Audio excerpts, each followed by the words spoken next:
నమస్తే అండి. నమస్కారం అండి.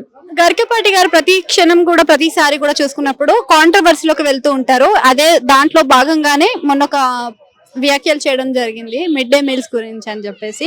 ఇప్పుడు అది చాలా కాంట్రవర్సీగా మారింది. ప్రతి ఒక్కరు కూడా స్పందించడం జరిగింది. దానిపైన మీ అభిప్రాయం ఏంటి? ప్రతి ఒక్కసారి కాంట్రవర్సీ చేయరండి. గరికపాటి వారు సమాజానికి ఉపయోగపడి సమాజ హితం కోసం నిరంతరం తప్పిస్తున్న వ్యక్తి గరికపాటి వారు. ఎంత గొప్ప మేధావైనా ఎన్ని తెలివితేటలున్నా ఒక్కోసారి పప్పులోనూ తప్పులోనూ కాలేస్తారనడానికి చిన్న చిన్న ఉదాహరణలు ఈ మధ్య కాలంలో గరికపాటి వారు చేస్తున్నారు.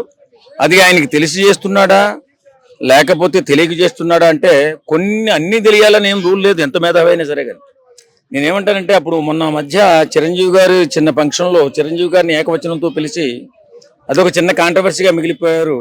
ఈవేళ హాస్టల్లో ఉండేటటువంటి విద్యార్థులు పట్ల అక్కడ కోడిగుడ్ల వ్యవహారం భోజన వ్యవహారం ఎత్తి కొంచెం చెడ్డ పేరు తెచ్చుకున్న మాట వాస్తవమే.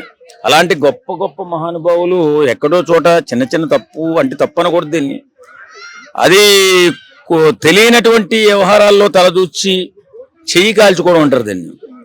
ఎందుకంటే ఆయన హాస్టల్స్ గురించి తెలియదు. ఎందుకంటే హాస్టల్స్ ఉన్న విద్యార్థులు ఎవరుంటారు?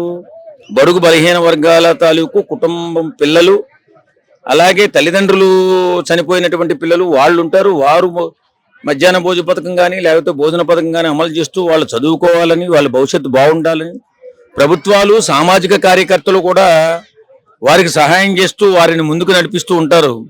ఆ విషయం ఆయనకి తెలియకో మరి ఏంటో ఆ గుడ్లు లెక్క పెట్టుకోవడంతోనూ దానివల్ల చదువులు పోతున్నాయని చెప్పి ఇది మాట్లాడారు.